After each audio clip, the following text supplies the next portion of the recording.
Prismatic Warlock doesn't respect cooldowns in the slightest, and with this build more than any other I've used since Final Shape launch, you're not going to be seeing your cooldowns. They literally just don't exist.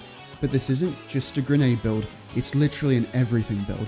It's a melee build and a super regen build and a Transcendence spam build and a grenade build, all at the same time. And it's thanks to over 500% regen on grenade, super and melee, we're able to stack up. I've been trying Getaway Artist, Nezarec Sin, Osmium NC in most light class item, and in my games this build has done ability spam better than all of those. And to date, this is the best feeling Warlock build I've used, because it just does everything at Mach 10. From abilities to how fast you move around in fights, it just does so much and it does it all so well. Even if you don't watch the full video, I beg that you give this a go. I can almost guarantee it's some of the most fun you're going to have on Warlock. And by the end, if you think it's earned, any subs are super appreciated. Fair warning though, there's a lot going on in this build that I want to go over, so this might be a long one. Feel free to dip in and out, or chuck this on in the background. Timestamps down below if you're looking for something in particular. I won't keep you any longer though, let's get into this build.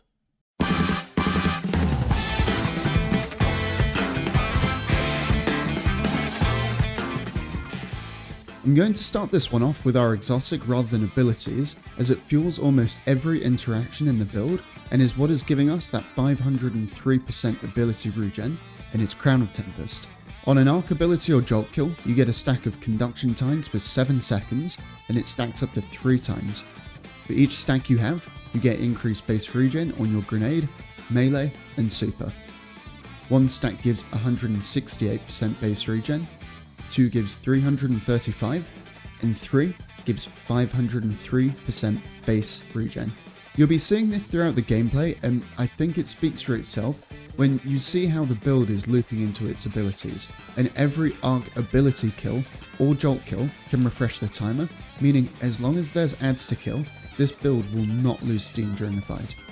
As for your abilities, you're going to want to build harder into arc, and where you'll take your first aspect, Lightning Surge. It's a super simple aspect. You slide, and during that slide, you can power melee to teleport and cool down some lightning strikes that deal damage and apply jolt. You'll get some damage reduction during the animation and lingering after it too. In combination with this though, we're taking Arcane Needle. It hits a single target, deals a bit of damage and unravels on hit. The reason we're running it though is because it has at base 3 charges, meaning 3 opportunities to Lightning Surge. But even more than just having 3 melees, we want this because Arcane Needle has unique cooldowns tied to how many charges you have, and this stacks on top of the regen given by Crown of Tempest. At 0 charges, it's 1.16 times regen. At 1 charge, it's 1.64 times regen, and at 2, it's 2.6 times increased regen. But with a fully stacked crown, you go from a 46 second cooldown to this. It takes 9 seconds for your melee to regen. Every 9 seconds, you get a Lightning Surge, and this is how you want to use this melee when out of Transcendence or Super. Where possible, by juggling that first charge in between throwing grenades and shooting guns, you get great ability regen. And Lightning Surge is obviously arc, so it's proccing Crown of Tempest itself, making the melee almost fully self-refunding. So that's your melee sorted. Now grenades. You're going to pick up the Storm Grenade here. It's just been buffed this season, getting an extra 20% damage, and to support this grenade side of the build, as well as to add survivability, you're going to take Feed the Void, which on Prismatic now gives Devour on any ability kill, and on killing an enemy whilst Devour is up, full heals, gives grenade energy depending on the tier of enemy you kill, and adds 5 seconds to your Devour timer. For your super, you'll take Song of Flame, with Needle Storm being a second option. I'm going to circle back round to why you might want to run one or the other later during the seasonal artifact setup, but if you don't care much for min-maxing stuff, just take Song of Flame. And lastly, for your class ability, it's up to you. I personally like Phoenix Dive as it suits a faster playstyle, which this build leans more into, but it's really up to you. Whatever you're feeling, go for. For Fragments, the first and by far the most important is Facet of Bravery, where grenade kills give your void weapons volatile, and powered melee kills give your strand weapons unraveling rounds for 10 seconds. One of the things I noticed with this build is that it very naturally builds up light Transcendence energy, because both our grenade and melee from Lightning Surge does light damage. But dark damage is something you need to proactively think about in the build, and Bravery is such a good enabler for fueling your dark Transcendence bar. You'll be Lightning Surging so often that the unraveling rounds past this fragment will be up loads, and that's where you're going to find your dark damage in the build. Lightning Surge, get unraveling, spread it to as many adds as possible, then keep on slaying out with your grenade and Lightning Surge. It makes a build that's just okay at building up Transcendence into one that's really good at it. Next is Facet of Dominance, where your Arc Grenades jolt and your Void Grenades weaken. Mostly we're running this for the jolt on Storm Grenade and not the weakening part, but during Transcendence you will get access to that weaken, as the Freezing Singularity grenades first pull in and Implosion afterwards does void damage, so it's not completely redundant. In high-end content like GMs, Storm Grenade might sometimes not be enough to net kills and get conduction times going, so being able to get stacks off of jolts applied from Storm Grenade makes that interaction way easier. You'll also want Facet of Purpose, where on picking up an orb you'll get a buff depending on your equip super. If you're going for Song of Flame, you'll get 1 stack of Restoration for 5 seconds, and if you're going Needle Storm, you'll get Woven Mail for 5 seconds. Both of these just serve as ways to up your survivability in between chaining kills and getting the health regen from Devour. Next up is Facet of Sacrifice, which while you have an Arc, Solar or Void buff, ability Final Blows grant bonus Dark Transcendence energy.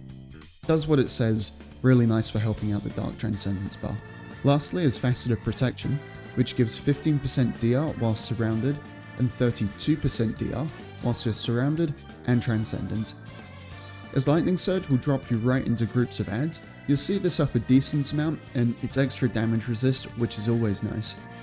Although if you're wanting to switch around Fragments, this is probably the one I'd recommend messing around with. As for mods, we're aiming to go for ones that boost up our super regen. On your helmet you're looking for double hands on and 1 Ashes to assets. For your arms you're taking triple heavy handed, whilst this might at first seem counterintuitive, because I mentioned before about stalling out your Lightning Surge to get that 9-second cooldown. If you're going Transcendent or using Song of Flame, your melee is going to be so spammable that you'll be benefiting from this mod at its max, making orbs every couple of seconds. For the chest, resistance mods matching whatever activity you're heading into, and on your boots you're wanting surge mods matching your most common element or your heavy. On the bond you'll want Reaper and Distribution. Any empty slots you can fill up with armor mods to fill in any gaps, with your priority being resilience, discipline, then strength. Right, that was pretty wordy. I'm going to do seasonal artifact mods and then gameplay tips at the end, but if you're watching from the far future and it's not season 24, skip to the timestamp on screen, it'll take you straight to gameplay tips. First is Threaded Blast, which makes your tangles deal more damage in a larger radius if you destroy them with a strand weapon. Nice for Dark Transcendence bar and added AoE to the build. Next is Radiant Orbs, which on picking up an orb gives Radiant, and Galvanic Armor, which while you're amplified, gives 30% damage reduction. Both amplified and orbs are up loads, so you'll be seeing these effects a lot, kind of a no-brainer. You'll also want Transference, which whilst Transcendent gives 10% increased damage to your melee and grenade, and when Transcendence ends, you'll get energy refunded based on weapon kills. You'll also want to take Shield Crush, which while you have Woven Mail, Frost Armor or a Void Overshield, your melee deals 25% increased damage and gets 25% increased base recharge rate, and whilst Radiant or Amplified, your grenade gains 25% increased base recharge rate and deals 25% increased damage. To circle back round to what I mentioned at the start with supers, this is where that matters. The only way to realistically get one of the buffs that benefit the melee portion of Shield Crush, outside of niche weapon perks or relying on teammates, is through Facet of Purpose. You don't want Frost Armor as it means using Winter's Wrath, and whilst Nova Bomb is good, Void Overshield is a weaker keyword, so that leaves Needle Storm. If you go down the Needle Storm route, you get Woven Mail, which is more impactful than Restoration, you get better neutral game damage and regen, as well as a burst damage super and a reliable way to fill up your entire Dark Transcendence bar, meaning more efficient ways to get to Transcendence. But with Song, you get an overall more impactful super, and you get the team play benefits it provides as well as the super being a ridiculous orb generator. It pumps out so many orbs. There's not really a right or wrong choice here, just different pros and cons with both of them. But again, the choice is up to you. Onto weapon setup and then gameplay tips, which is a section I 100% recommend you stick around for. For your weapons, there is one perk you should keep an eye out for, Involt Shot. Outside of ability kills from Lightning Surge, Storm Grenade, or the jolt that those two abilities apply, this is the only other way to proc conduction times. In between Lightning Surge's 9-second cooldowns and Storm Grenade's cooldown, this is another way you can keep up that timer, and there's so many great Volt Shot weapons in the pool. The build comes together so much better when you have just this one perk.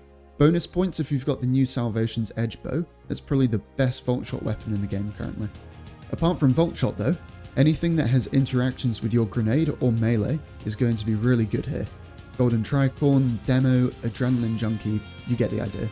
And a quick heads up, perks that deal an elemental damage explosion like Chain Reaction or Dragonfly will not proc conduction times. Same thing goes for exotics like Trinity Ghoul, Queen Breakers, or the Arc Curse Thrall, Necrochasm Explosion, which all spread arc damage. Pretty much, unless it says Jolt in its description, it's not activating Crown of Tempest. And the flavour of your weapons should be Strand in the Kinetic to benefit from Faceted Bravery, Arc in the Energy for Volt Shot, and then either Strand or Void in Heavy to benefit from Bravery again. Right, gameplay tips. And I'm going to start with Arcane Needle. There are absolutely times this should be relied on over Lightning Surge. If you're wanting to fill up a lagging Dark Bar and can't reliably get Unravel from Lightning Surge, launch a couple of these out. Even if they don't land any kills, the Unravel will count as a Dark debuff and Dark damage, which will boost up your Dark Bar by a load. If you do land a kill though, now you've got Unravel from the Needle and in your Strand Gun from Bravery. For boss DPS, send out a Needle. Really, the skill gap in this build is knowing when to use Dark damage to reach Transcendence, and you know you'll be playing this build wrong if you have a Light Bar that's miles ahead of your Dark Bar. Really try and use Lightning Surge and Bravery together. This build has some amazing Transcendence gains if you play it right. Speaking of Transcendence, this is the most powerful tool in your kit in so many ways. Firstly, in Transcendence, you get access to a weakening, freezing, and suppressing grenade, which is strong just by itself and sets up your Lightning Surge for easy targets. But more importantly, you get what is essentially unlimited Lightning Surges. And that means for however long you're able to stay in Transcendence, you're going to be able to maintain that 3x conduction times, which means your super will be passively ticking up at that 503% increased base regen. On top of this, you'll also be more reliably proccing heavy-handed, meaning super regen from Neck 2. I kid you not, you'll have these moments in your gameplay where you go back to back from Transcendence into Super, into Transcendence, into Super, as long as there are adds to kill. If you're using Song of Flame, one of the really nice things about that is on the Super ending as well, you'll have your grenade and 3 Arcane Needles fully refreshed. So I'll really commonly just burn all my abilities, then Super, and they'll be right back afterwards. With Song of Flame as well, don't forget that your Incinerator Snap will be proccing Faceted Bravery, so if you need to top up your Dark Transcendence bar, snap, and then apply the Unravel debuff to as many things as possible. And that's it. Build over. I really hope you enjoy this one. It's been so much fun messing around with this build, because it really feels like it does it all. Super spam, grenade spam, melee spam, Transcendence spam. It's such a workhorse build, and it's been some of the most fun I've had playing Warlock in a while. You just get these moments of pure like chaos and mania in fights that feels so satisfying. Cheers for sticking around till the end though, but for now, that's all from me.